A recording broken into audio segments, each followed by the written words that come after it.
So, hi guys! Hindi ko alam kung saan ko ito isasama vlog, pero it's my first day of swimming class. So, ito yung outfit ko. And yung bag ko, puno lang ng magaan siya kasi konti lang yung gamit ko. Wala pa akong energy kasi wala pa akong kain. Pero, yeah, wearing this top. And, piya kung nanonood ka nito, short mo to. Gamit ko sa swimming. Yeah. See you in school. Actually, hindi namin school yun. Bye-bye! Hi guys, good morning. Sorry for my face kasi wala akong kahit ano, wala akong makeup. Kasi ba? Ay, putik. Wala akong makeup, wala akong... Okay. High fame. Hindi ko ito malagay ko. Saan ko ito malagay? Huwag na. Wala akong makeup and everything kasi this is my swimming class. It's my last day. Kaya sabi ko, what if mag-vlog na lang din ako? But I wanna show you my breakfast. Because it's my first time having this kind of breakfast, I guess. And it's a weird combination one. So it has corn. Tira lang yan from yesterday and nakagatan ko na. And I prepped last night, mango and apple. So, hindi talaga ako typically nag-breakfast ng fruits. Pero, lately, tinatamad ako sa magluto. And, ayokong gisingin si na mama ng super aga. It's 6 o'clock in the morning. So, I'm just gonna eat this for now. Bye!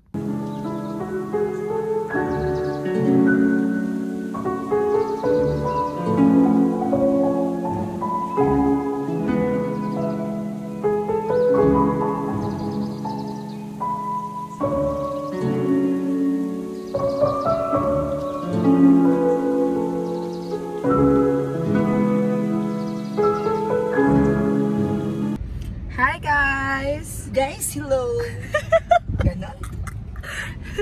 O, ba't tumawa ko? So we're going out. We're having some errands. We're doing some errands. This is my mom. Wag mong pepreno, may phone ko. Dadag!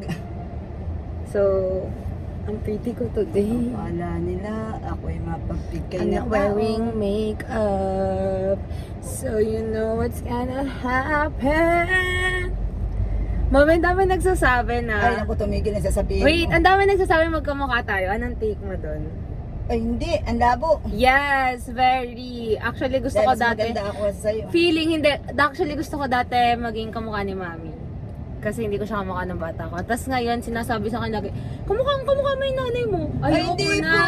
Mas maganda po ako sa kanya. Excuse me. Oh, may dadaan. Dahil siya po is naka-makeup, ako hindi. Ay, wala akong makeup ngayon. Wala akong makeup Tingnan, ngayon. Oh. mamula-mula ka ako, hindi. Wala.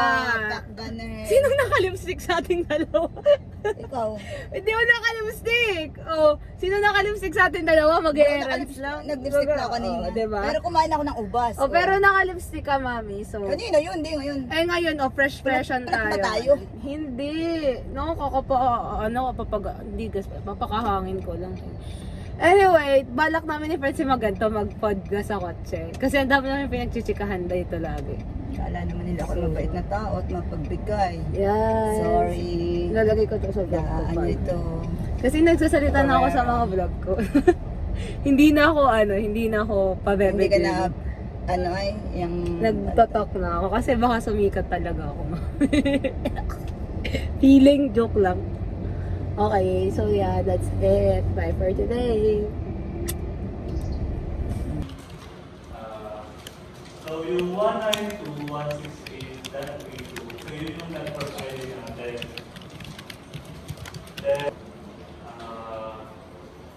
yung host ID natin, yung ginagamit natin, yun yung in-assign sa atin nung pinaka, kung saan tayo umikas.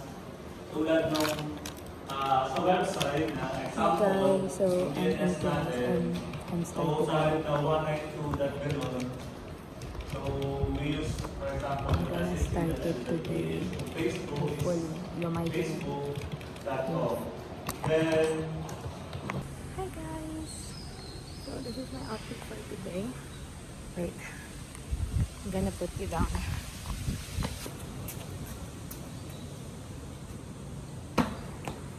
So that's what I'm wearing. And it's my afternoon class. Isa lang class ko, but it's 8 to 5. So, kaya na matagal. And kakatulog ko lang sa car ko. So I just freshen up and put my lipstick and I'm gonna go. Hi! 1, 2, 3, go! Hi guys! So now we're at Copperline. We have some stairs. And so I'll show you my room. Okay na yung camera. So this is our food. Oh, magsalita ka. Feeling nakakainis. Ay, so nagawa kami ng clay today. No screen time for us.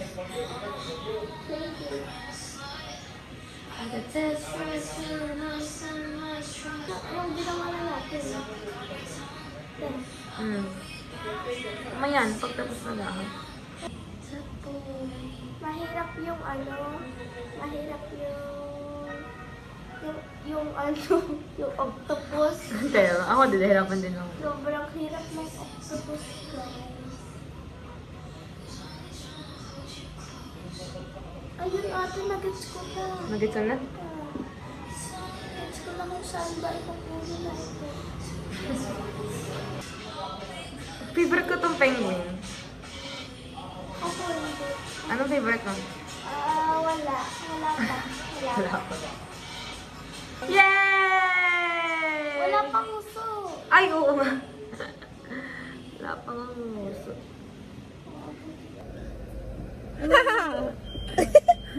Ano random conversation. Okay. So, hi guys. Wait, hindi ko makita. So, isisigat ko to sa vlog ko. Napindot ko si ano, si Crazy. Try namin gumawa ng podcast kasi wala lang. Influencer type kasi kami. Kapag nagawa natin successful, gagawin natin. Gawin namin tong podcast. Pero pag hindi, talaga. wag nang gawin. Ano ba kasi? Daming ano, anxiety. Go. Overthink. Okay, so ito yung mga question from Flamingo and ano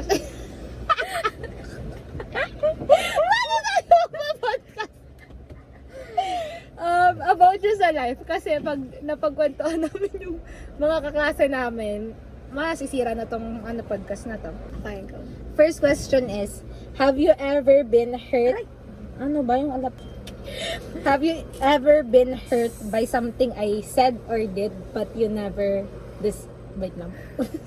Have you ever been hurt by something I said or did and we never discuss it?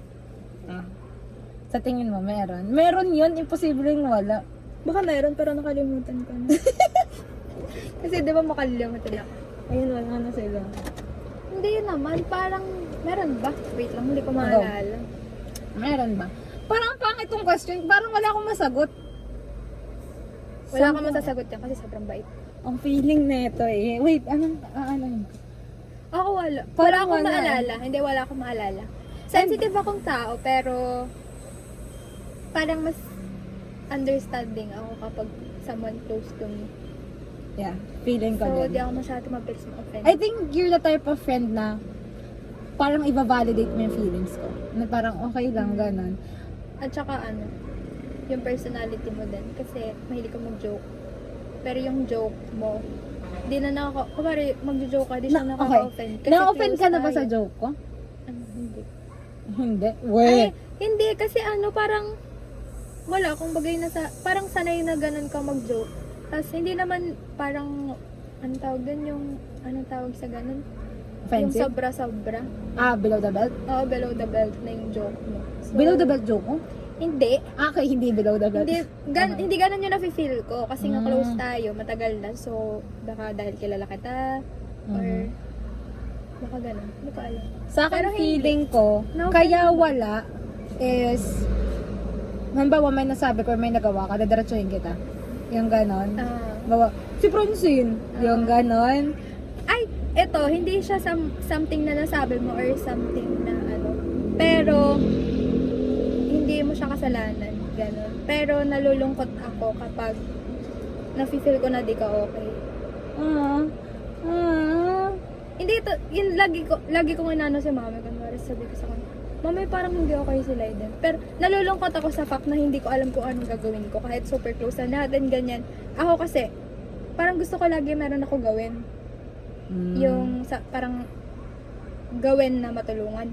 Or gawin para mas maging okay pakiramdam mo. Although, ikaw lang din yung may kakayanan na gawin like sa sarili mo. Kunwari, kung ano tawag dito, parang kahit anong gawin ko, pero kunwari di mo pa feel makipag-usap or something. Ang understanding mo sa ano na yan, sa part na Tapos, partly din, sabi kasi din nila, para kunwari, lagi ko kasi kausap din si kuya, na better if nakikinig ka lang talaga. Minsan kasi, iniisip ko, sabi, ano bang klaseng friend daw? Kasi, hindi ako katulad ng nag-a-advise siya. Yung sobrang ganda ng words niya, na ganito, na ganyan. Ako, minsan iniisip ko, gusto ko maging ganun. Yung maganda ko mag-advise, maganda akong ganito, maganda yung sabihin ko kapag may sinashare yung tao. Tapos sabi ko, comforting ba yung ginagawa ko? Kasi nakikinig lang talaga ako. Kasi tingin ko sa sarili ko, good listener lang ako. Pero hindi ako yung masalita. Which is, okay lang pala. Kasi Yeah. sabi nung iba is, minsan, kahit wala kang sabihin, basta nakikinig ka lang dun sa taong may kailangan yung mag-vent out lang, ganun. Alam mo So, na, appreciate okay kita sa fact. Di ba recently, parang di ako okay. Tapos, di mo siya nagawa, pero na-appreciate ko siya. Yung thought na dadalan mo akong pagkain sa bahay. Kasi nafe-feel mo, although hindi ko sinasabi sa'yo na di ako okay, pero somehow, Nararamdaman ko. na-feel mo siya. Tapos, yung thought lang na, okay, willing si Francine parang magbigay ng effort just to see if okay ako. Sabi ko nga, nagdasag ko sinasabi, bakit di ako marunong mag-drive? Kasi, siguro kung marunong ako, lagi akong ganun, yun yung type of friend ako, or dahil ikaw lang ba yung friend ko, or what? Pero yun lang yung thought na, kasi, kumbaga, medyo nakakagaan ang pakiramdam yung food. I mean, kahit di mo sabihin, pero, like, may something comforting. Ewan ko if ako lang yun, pero ganun. So, di ko siya magawa kasi yung sa'yo. Super ko lagi mo ako sinusundo, lagi mo daraan sa bahay, lagi kang napunta doon, na hindi ko naman magawa sa'yo pabalik. Kasi, syempre, di mo mahal mag-drive ka. Pero like, ang dami ko na sanang nagawa kung mahal ako mag-drive. Kasi pwede punta sa ganito, punta sa'yo, pag yung ganong... Tapos na ka din na yung sinabi mo kanina, I guess, dahil medyo talkative ako at times. Well, talkative ka din sa akin eh. Pero, diba, iba yung personality Oo. na iba yung personality ko. Depende talaga sa kasama. depende sa kasama. Pero, tanda mo nung na-broken hearted ako, tapos umiyak lang ako sa'yo. Like, wala kang sinasabi sa akin, pero, Ganyan. nung na-broken hearted ako recently, Nasa bahay niya tayo? oo, tapos umiiyak lang ako. Like, iyak talaga na, Francine, di ba pinapunta kita sa bahay, or basta nag-sleep over tayo. Naggawa pa tayo ng salad. Wala kang masyadong sinabi. Yan yung binigyan mo ako ng gift para Christmas Eve. Christmas ba yun? Okay. Oo, diba? Christmas season yun. So, ay di, wala kang sinabi sa akin, pero umiiyak lang talaga ako. Parang gusto ko lang siya i-out. And I think, yun din yung, hindi naman type of friend na kailangan ko. Pero I'm glad na may friend akong ganun. Kasi, tingnan mo yung mga, chat ko sa'yo. Parang puro more on, talagang genuine thoughts ko lang siya na hindi ko naman need mag-reply ka except recently dahil di ka napunta. Pero di ko naman need mag-reply ka, gusto ko lang siyang ilabas. Ganon din type of friend si Pia eh. Pero ayun, I think hindi mo naman kailangan most of the time magsabi. Oo, mag-advise. Oo. Yun kasi yung idea ko before, like high school tayo na kapag nag-share yung tao, may sasabihin ka, ganyan. Kaya, pag minsan, pag may nag-share sa akin, hindi ko alam kung ano sasabihin ko. Kaya, ayoko ng chat. Oo. Kasi, parang iba yung presence. Yung like, kapag nandyan ka na. Kesa yung parang nandun ako sa chat, tapos wala ka rin akong masabi. Ganon. Kasi, ang hirap ba minsan, di mo alam yung right words to say dun sa person na yun, lalo na kapag chat. Kasi baka mamaya, hindi naman yun yung kailangan niya. Okay, eto, ibang to, ipapasok ko lang ng medyo like, I Sorry. think, pag nagka-boyfriend ka, medyo feeling ko ay ma-type of friend na mangyayalam ako. Kasi super precious mo sa akin. So, well, hindi ko alam, pero feeling ko, Francine, ganito. Although, pag nakita kong okay ka, tingnan mo yung dun sa isa. I think medyo lagi ako may opinion. Oo. Yun. Kasi kung paano syempre parang kapag meron ka chine-cherish na friend, tas ganyan yung I think, treatment oo, towards I think dun sa talaga. person na yun. Ma-hurt ka friend, gawa lang. Hindi mo nga maganon yung friend mo, tas ganun. Yeah, yun yung nafe-feel ko dun sa isa kong friend na... So, ayun. O yan, may ilaw na tayo. Okay, next question. Alam mo, iba yung sagot, iba yung tanong sa Kasi sagot walang natin. sagot dun sa tanong. Okay. Or kung meron man siguro, lumipas na yun, tas di ko Okay, na ito, maganda to. Okay, do you think there's an aspect of my personality that pushes people away? Yung sa tingin mo saan, sa tingin ko sa'yo. Ay, ba? Girl, bawal. Imposible wala kang sagot dito. Nagpupush ako yung people away. Paano Ano lang yung mo? Blip personality lang. mo? Oo, blip. Personality mo. Oo, personality wise.